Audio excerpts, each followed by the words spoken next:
Nako, may So One Shot Gaming nga pala ulit mga bossing, nagbabalik na naman. Since marami nagtatanong, may One Shot, paano ba kami mananalo ng kaduo ko sa foreman? Paano ba kami mag-i-engage? Ano ba yung magandang gawin namin? So since kung mahilig ka makipag-duo versus squad, para sa itong video na to, tama ka ng pinapanood ngayon. First drop nyo, syempre, dapat sa maraming gamit, maraming mods, di ba? Yan yung pinakamagandang decision making na gagawin nyo dyan. All goods yan, and then, Dito, BB50 ang mga marirecommend ko na drop point is New Vision, Ecological Lab. So, depende na lang sa inyo yan, or depende sa drop point. So, second, syempre, upgrade. So, kahit anong class pa yan, mas maganda naka-upgrade na rin. Since rewind ako, smoker, pabor yan pag naka-upgrade. So, pagka rewind, double rewind. And then, pag smoker, plus movement speed, di ba? So, syempre, yung iba sabihin, pwede ba yung kahit di na kami mag-upgrade? So, depende sa iyo kung mas malakas ang loob mo. Pero since required natin is mag-upgrade pa rin. So, after nyo dyan, try nyo pa rin rotation ng sa snow. So, sa may mga board. So, since may kalabang kami dito, papalag tayo dyan. Syempre, so binabana namin, try namin mag-engage dito. Pinupush ko na tong isa dito. Nalaglag siya sa tubig, pinagtusan natin. After natin dyan, meron pa yan. Syempre, rotation ulit. So, ako na yung magro-rotation since malapit ako sa chopper. May kalaban dito, may nagbabagbagan. Try to sausaw this. So, sasawsaw tayo dito. Smoker parehas. Try ko itong pitasin para makakuha tayo ng board. So, napitas natin.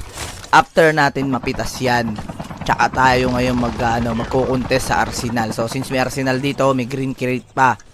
So, 2 versus 4 since lamang sila. Kuha nila advantage, 4 sila, 2 kami. So, depende na lang yan. So, pag ganito yung situation, guys, sabi ko nga sa inyo, palakasan lang ng loob yan. Pero kung may loob mo, ito lang yung masasabi ko sa iyo. Isipin mo, kung di mo papalagay yan, umabot man kayo sa dulo, magkikita pa rin kayo. So, since pumalag ka din. So, dito, nagtry tayo mag-flank. Balak natin pumitas. Naka-down 1 tayo dito. Since rewind ako, pwede kong asimin yan. So, pumasok din yung isang kakampi natin doon. Tinatry niya tayong bakapan. Kaso, namali ako ng tutukan dito, kaya nag-rewind and then try to repo ulit. Kaso napitas yung tropa natin eh. Na-down siya dyan and then pagka ganyan nadali yung tropa mo, huwag ka munang pumalag. Try mo muna siyang kunin or try mo muna siyang buhayin para makapalag ulit kayo sa foreman. So ganyan lang yung magandang gawin nyo. Pagka napitas isa, try mo muna siyang buhayin and then tsaka kayo pumalag. So since walang gamit yung kakampi ko, magta-try tayo mag-flank dito para makakuha siya ng gamit. Kaso pagpunta natin dito, pag engage natin, isang mundo yung nakita natin. So nagigibaan sila rito, sasawsawan natin yan. Tatry tayo pumitas dito, pipilitin natin makapitas. So since may vehicle sa right side, bahala na siya ron. So may comms din kami dito. Napaka-importante rin ng comms, tamang report. So since may kalaban daw, pagtutulungan namin yan. So pinaba niya rito, tamang tutok tayo dito, nadali natin, makakabawi na siya sa gamit dyan. So ganun lang, baka pa napaka-importante nun, and then report. So ano ba yung report? Report kung nasan yung kalaban and positioning, kung ilan. Diba? So yun lang. So nag-try ulit kami mag-flank dito. Ko-cover na ako and then cover ko rin siya. So 2v2 rito. Napatay ko tong isa. Madadali niya rin yung isa ron. So teamwork lang. Siyempre yun din yung isa sa pinaka-the best na magpapanalo sa inyo dyan. Yung teamwork. So hindi kami problema sa Arsenal. Kahit wala kami Arsenal kanina, ngayon paldo-paldo.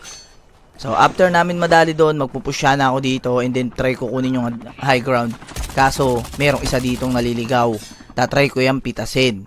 Ang problema, dumating yung mga kakampi niya rito, binabaan tayo, kaya magbo-board out na naman tayo. Try to reposition ulit tayo dito. Kaso may lumabas sa indicator, madadali yung tropa natin, kaya inunahan ko na to.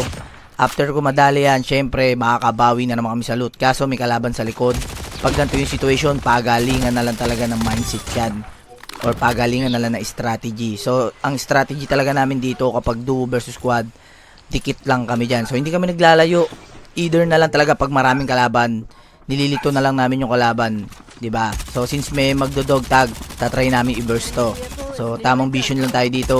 And then, yung kalaban, bumalik man dito yon, lamang na kami doon. So, na-burst natin to, na-down ulit natin. Tatry ulit natin yung patayin.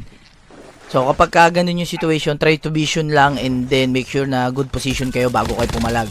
So depende yan sa positioning nyo. Kung lugi, wag, pwede mag-out. Pero kung kaya naman and then malaki tiwala mo sa sarili mo, go. So after natin doon, meron na naman dito sa bridge kasi inunahan namin sa zone yung kalaban. So since 2v2 to, good exchange ang nangyari. Nadali ko tong isa, nadali niya na naman yung isa. So since dikit lang kami dyan, nakita nyo naman, baka pan lang.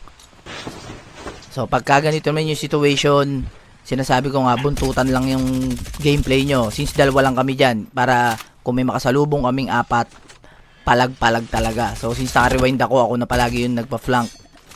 So si JM na yung umabol sa baba, ako naman dito sa front since may nag-board doon. Pero hindi niya tumadali, kaya ako na lang yung dumali. Meron kasi sa harap, so tatry kong bombahin. So pagka ganito yung situation guys, tiwala na lang kayo sa isa't isa. Syempre tiwala ka rin sa sarili mo, and then tiwala ka sa kakampi mo, ganun dapat. So team strategy yung pinaka-importante, or duo strategy dapat.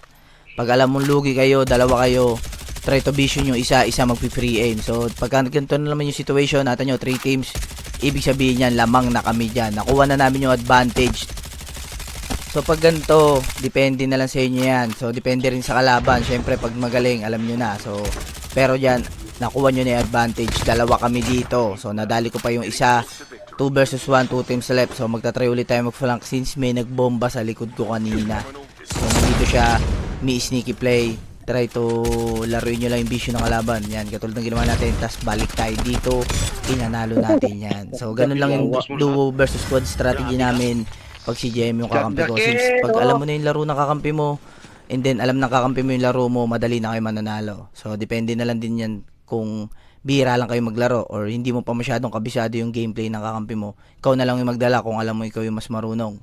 So yun lang. So kita-kits na lang tayo sa susunod na video natin. Bye-bye!